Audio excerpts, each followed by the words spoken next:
Berikut trik untuk menanyakan jenis tanaman semusim untuk memperoleh data secara tepat dan akurat dan juga cara pengisiannya pada dokumen L2, dokumen Sensus Pertanian 2023. Hai, Assalamualaikum warahmatullahi wabarakatuh. Selamat datang saya ucapkan di Usma Ulia channel yang masih sama membahas tentang beragam aplikasi dan informasi.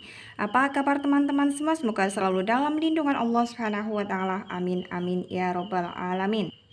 Ya, pada kali ini akan saya bagikan informasi mengenai trik yang dapat teman-teman aplikasikan untuk bertanya kepada responden dalam wawancara ya, agar dapat memperoleh informasi secara tepat dan akurat guna untuk pengisian pada dokumen L2 dan terkhusus yaitu mengenai tanaman semusim yang dapat teman-teman isikan pada blok 4 dokumen L2. Selain itu akan saya bahas juga tentang contoh kasus yang saya temukan di lapangan lengkap dengan pengisian di dokumen L2 dari blok awal sampai dengan akhir. Jadi pastikan teman-teman untuk simak video ini sampai selesai. Jangan di skip agar tidak gagal paham juga tidak ada informasi yang terlewatkan. Ya, langsung saja masuk ke pembahasannya. Ini adalah hasil dari saya melakukan wawancara dengan responden dan kebetulan ini saya tulis di sini ya, nama respondennya adalah Bapak Teguh ya. Dan ini merupakan bangunan yang kedua saya temukan di lapangan, tetapi merupakan nomor urut rumah tangga usaha pertanian yang pertama atau RTUP yang pertama yang saya temukan di SLS tersebut. Dan hasil saya melakukan wawancara dengan responden dengan Pak Teguh ini adalah beliau saat ini menggarap lahan berupa sawah dengan luas long 25. Ini long 25 adalah istilah satuan non baku setempat ya, dimana sebagai informasi untuk long 1 atau istilahnya adalah 1 angga itu konversinya adalah 70 meter persegi. Jadi long 25 ini perlu saya kalikan 70 sehingga mendapatkan hasil 1750 meter persegi ya. Dan hasil saya melakukan probing dengan Pak Teguh ini, long 25 ini lahannya adalah menggarap milik orang lain dengan sewa, istilahnya sewa ya. Jadi kalau istilah di wilayah saya jadi membeli untuk berapa kali panen seperti itu. Kemudian beliau ini pada saat ini baru menggarap lahan tersebut 2 kali garapan, dimana pada saat sekarang saya tulis dengan detail ini di sini ya, saat ini pari wangi. Pari ini adalah istilah dalam bahasa saya, ini adalah padi jenis wangi, dan sebagai informasi padi wangi ini termasuk dalam kategori padi hibrida. Dan di sini ada keterangannya tanam April. Jadi pada saat tanam April berarti kan masuk dalam rentan waktu yang diperlukan juga dalam sensus pertanian 2023. Jadi saya tulis di sini tanam April. Kemudian sebelum jenis padi wangi ini, Pak Teguh ini juga menanam varietas padi lain, namanya adalah padi 64, di mana beliau panen pada bulan Februari tahun 2023. Dan setelah saya kalkulasi berarti tanamnya yaitu sekitar November 2022. Jadi cara saya menggali informasinya yaitu begini. Bapak saat ini menggarap lahan ukurannya berapa? Terus misalkan responden sudah menjawab ukurannya, kemudian ditanami apa Pak? Tanamannya padi. Padi yang ditanam saat ini jenisnya apa? Saya gali informasi seperti itu. Setelah menjawab, terus sekarang musim apa ya Pak? Bisa seperti itu. Jadi kita dapatkan informasi-informasi dengan cara membawa si responden ini, Pak Teguh ini saya contohkan ini adalah mengingat kembali waktu sekarang padinya musim apa, kemudian sudah berapa lama ini usia dari padi tersebut, jadi kita tahu kapan beliau tanam. Kemudian kita mundur lagi, kita tanyakan sebelum ditanami padi jenis wangi ini Bapak menanam padi jenis apa? Beliau menjawab padi 64 Mbak, seperti itu. Kemudian saya gali lagi, padi 64 Bapak masih ingat waktu itu panen bulan apa Pak? Seperti itu. Dan beliau menjawab bulan Februari. Bulan Februari langsung saya tembak. Berarti sekitar 3 bulan ya Pak tanam usia padi tersebut? Iya, berarti saya hitung mundur 3 bulan sebelum Februari, yaitu antara November akhir. Beliau jawab November akhir mulai tanam padi 64. Jadi saya sudah mengetahui kapan masa panen dan masa tanamnya untuk jenis padi 64 ini, di mana kita ketahui bersama untuk padi 64 masuk ke dalam kategori padi jenis hibrida. Padi jenis inbrida, mohon maaf. Kemudian dikali informasinya lagi hasilnya berapa, kemudian apakah dijual semua atau sebagian dikonsumsi. Lah ini teman-teman bisa lihat ini adalah hasil saya wawancara. Kemudian saya tanyakan lagi, selain padi ada tanaman lain yang ditanamkan atau diupayakan atau tidak. Beliau ternyata menjawab tidak ada. Kemudian saya kali informasinya lagi untuk jenis apa lagi, subsektor apa lagi yang beliau upayakan. Dan sebelumnya juga saya sudah tulis di blog catatan ya di bagian belakang. Ini dia sebelum saya menggali informasi saya tuliskan di bagian belakang ada padi sawah inbrida ini karena merupakan jenis varietas 64. Kemudian padi sawah hibrida yaitu padi wangi yang baru ditanamkan bulan April itu masuk perhitungan. Kemudian beliau mengupayakan juga ayam kampung biasa, terus itik Manila dan juga jasa pengolahan lahan. Jasa pengolahan lahan yang beliau upayakan yaitu beliau memiliki traktor dan juga sebagai operator untuk mengerjakan atau menggarap lahan milik orang lain dengan tujuan untuk mendapatkan balas jasa atau bayaran seperti itu. Sehingga beliau termasuk dalam usaha atau subsektor jasa pertanian. Dan hasil wawancaranya saya tulis secara singkat tetapi bisa mewakili semua informasi yang saya terima ya. Ayam kampung yang mereka upayakan atau Pak Teguh upayakan ini ada 5 ekor di mana hanya 1 bibit saja yang berusia betina dewasa. Kemudian tujuannya memang untuk dikembangbiakan. Kemudian beliau menjual senilai 280.000 pada periode 1 tahun yang lalu ya, masuk periode 1 Mei 2022 sampai dengan 30 April 2023. Selain itu, beliau juga mengupayakan itik Manila. Ini mohon maaf, ini adalah bahasa dalam wilayah saya ya, saya tuliskan seperti ini, tapi ini dalam ST 2023 kode adalah itik Manila.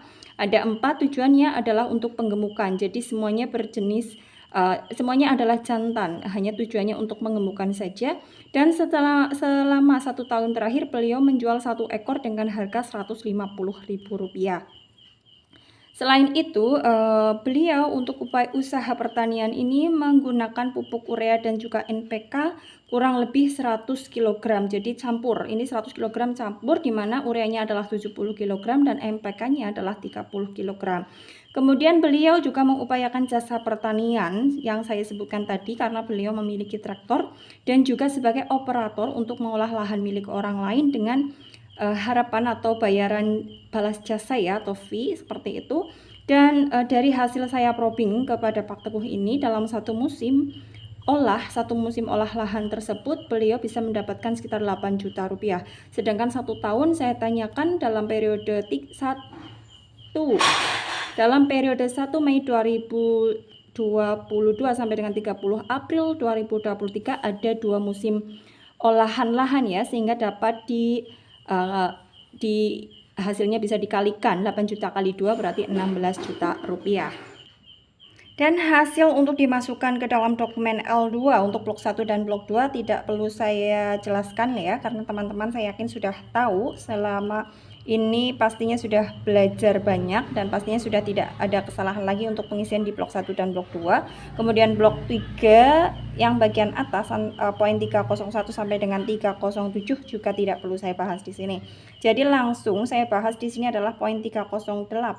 Apakah menggunakan lahan pertanian? Ini berarti jawab iya. Ini teman-teman lihat di sini iya-nya saya lingkari, angka satunya saya masukkan di kotak. Kemudian berdasarkan saya menggali informasi, beliau mengupayakan 2 bidang. Ada 2 bidang yang dikuasai di mana yaitu 1750 meter persegi yang tadi saya sampaikan adalah long 25. Ini semuanya untuk sawah. Jadi teman-teman lihat sawah adalah 1750. Kemudian yang lainnya adalah berkode 0. Kemudian untuk kepemilikan ini adalah kode 10 ya, yaitu sewa tanpa perjanjian tertulis karena memang bentuknya sewa. Kemudian ini kolom selanjutnya adalah irigasinya, jelas irigasi. Terus kolom selanjutnya ini tidak saya tampilkan ya, ini adalah tempat di mana lahan itu berada.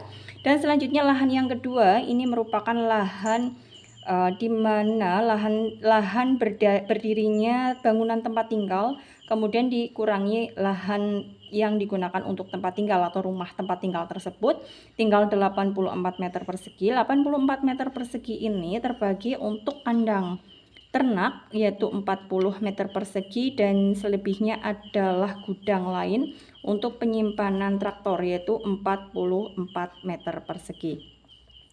Dan teman-teman lihat, jumlahkan saja untuk di kolom total di sini. Dan selanjutnya untuk tanaman semusim, berdasarkan tadi yang saya bagikan informasinya, ini saya cantumkan di sini, adalah tanaman semusim yang diupayakan oleh Pak Teguh yaitu padi saja, di mana ada dalam setahun terakhir ini yang masuk rentan waktu 1 Mei 22 sampai dengan 30 April 2023, beliau mengupayakan 2 jenis padi, di mana yang pertama adalah padi jenis 64 masuk dalam padi inbrida. Ini kode teman-teman cari di ST 2023 kode.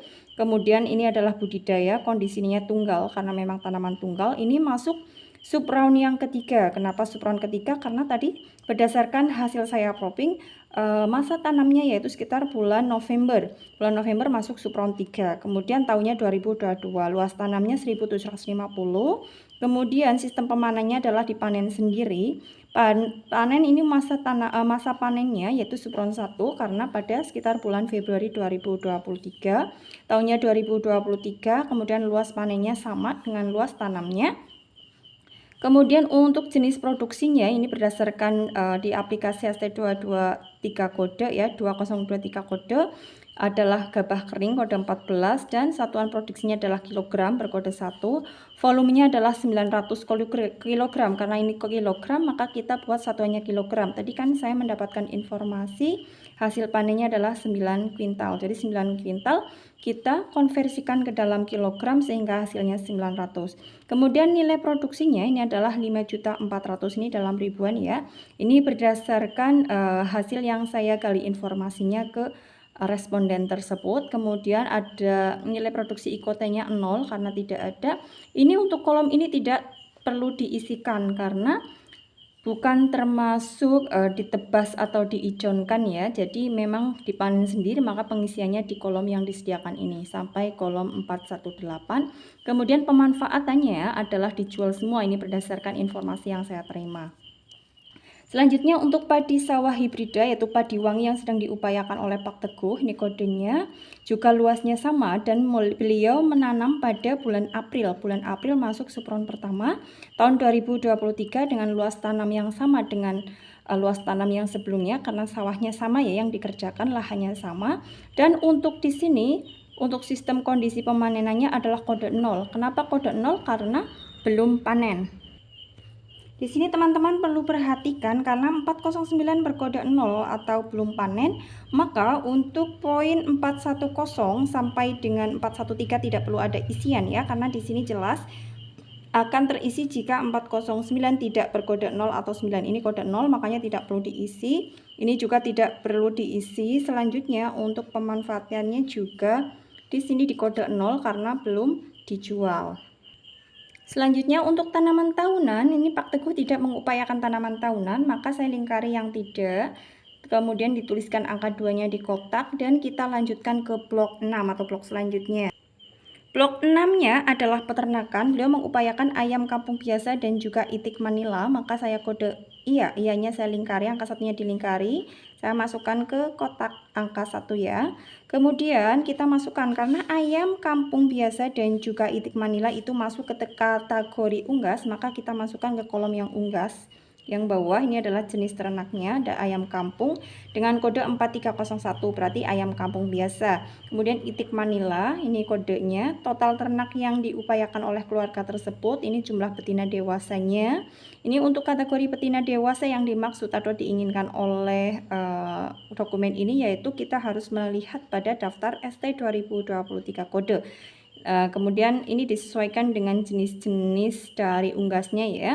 Kemudian dari hasil tersebut ini karena tidak perlu terisi 615 dan 616 karena bukan merupakan khusus unggas bedaging ya.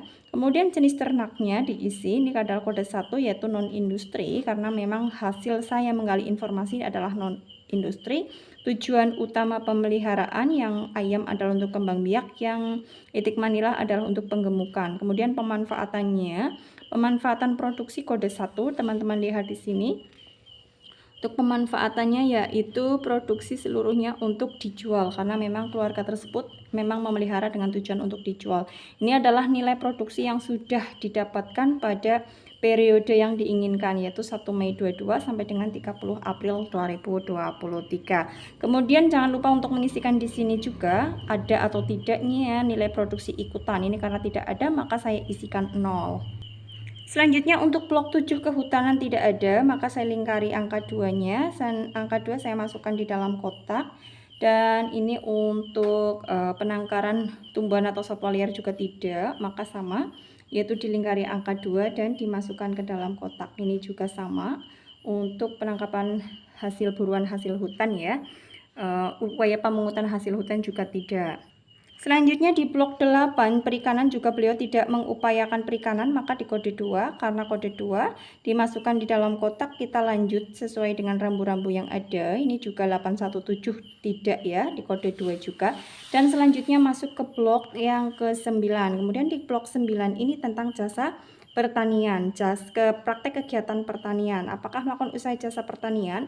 Ternyata dari hasil wawancara saya, beliau adalah mengupayakan jasa pertanian, maka saya kode 1. Ini di sini kode 1 ya. Saya masukkan dalam kotak dan selanjutnya saya tuliskan jasanya adalah jasa pengolahan lahan, karena beliau memiliki traktor dan juga untuk sebagai operatornya juga untuk mendapatkan balas jasa ya, imbalan balas jasa. Ini kodenya berdasarkan kode DST 2023 kode. Kemudian nilai produksi selama 1 tahun, karena tadi beliau menjawab 2 musim, setiap 1 musim adalah 8 juta kisarannya. Ini adalah 16 juta, ini dalam ribuan ya, sehingga tulisannya di sini 16.000 saja. Selanjutnya untuk poin yang B, praktik kegiatan pertanian, beliau tidak mengetahui tentang istilah bibit rekayasa genetika, maka di kode 2. Kemudian ini adalah hasil dari saya melakukan probing dan wawancara kepada responden. Ini teman-teman lihat di sini. Kemudian untuk poin 1001, ini teman-teman sebagai informasi, ini tidak untuk dilingkari angka 1 dan tidaknya ya, tetapi hanya sebagai rambu-rambu. Jika teman-teman mendapatkan informasi dari responden ada penyuluhan pangan tentang tanaman pangan, maka di sini di kode 1. Ini kebetulan untuk responden saya semuanya tidak mendapatkan penyuluhan apapun dalam 1 tahun terakhir, sehingga saya kode 2 karena 2 adalah tidak ya. Dan karena tidak, kemudian ada 1002A program perhutanan sosial tidak juga. Ini ada rambu-rambu karena tidak, langsung lanjut ke 1003, sehingga yang B dan C ini tidak perlu diisikan. Setelah dipertanyakan untuk yang 1003 juga tidak. Apakah merupakan anggota kelompok tani? Ternyata beliau adalah kelompok tani, maka saya kode 1 ya di sini. Jadi teman-teman sesuaikan dengan jawaban dari responden. Dan ini bagian dari kemitraan plasma tidak. Penggunaan alat dan mesin pertanian all Sintan modern ini iya, karena menggunakan traktor, menggunakan thresher juga atau mesin perontok padi ya, dan juga penggunaan internet, telepon pintar untuk teknologi dan informasi. Ini kadang mencari informasi untuk transaksi penjualan dan lain sebagainya. Kemudian untuk drone dan kecerdasan buatannya tidak. Ya, teman-teman lihat di sini kode-kode yang saya masukkan, dan penggunaan pupuk yang digunakan dilingkari dan juga dimasukkan angkanya atau kodenya di dalam kotak. Kemudian totalnya dituliskan. Ini berdasarkan tadi informasi yang saya terima. Dan selanjutnya ini adalah jenis insektisida atau pestisida yang diupayakan atau digunakan. Kemudian pembukuannya tentang manajemen ini ya, tidak pernah. Dan selanjutnya untuk manajemen dalam unit usaha pertanian lanjutan ini, untuk poin 1008, dari pendapatan usaha pertanian Pak Teguh ini menyumbangkan berapa persen untuk kegiatan untuk pendapatan dalam keluarga tersebut. Ternyata karena Pak Teguh memang semua pendapatannya adalah dari bidang pertanian ya, atau unit usaha pertanian perorangan, baik itu dari jasa pengolahan lahan, dari tanaman pangannya, dari ternaknya, maka saya tuliskan yang 100%. Beliau tidak kerja sebagai pekerjaan, tidak mengupayakan pekerjaan lain ya, tidak bekerja sebagai pekerja di suatu sektor lain juga. Jadi saya kode yang 5 ini 100% memang dari unit usaha pertanian. Kemudian karena ini selanjutnya, karena untuk 210 tidak berkode 7 dan 8, maka saya tidak isikan.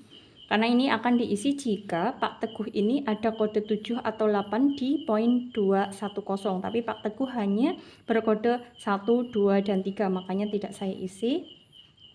Kemudian untuk mendapatkan bantuan usaha pertanian, apakah beliau mendapatkan? Iya, beliau tidak punya kartu tani, tetapi beliau mendapatkan subsidi atau ya mendapatkan bantuan berupa subsidi pupuk ya dari seseorang yang menyewakan lahan terhadap beliau. Kemudian ini jenisnya adalah dari pemerintah, jenisnya adalah pupuk subsidi. Untuk yang lain tetap harus diisikan apakah mendapatkan atau tidak. Jika tidak, maka dilingkari angka 2-nya dan dituliskan di dalam kotak.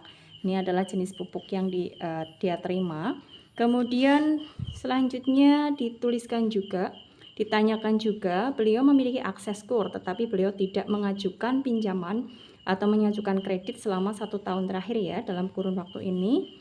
Kemudian beliau tidak dilindungi asuransi juga usaha pertaniannya, dan ini tidak perlu diisi karena beliau tidak mengupayakan tanaman perkebunan. Ini ada tulisan percetak tebalannya adalah rambu-rambu ya, jika mengusahakan tanaman perkebunan, dan beliau tidak mengusahakan tanaman perkebunan sehingga di sini tidak perlu dicatatkan.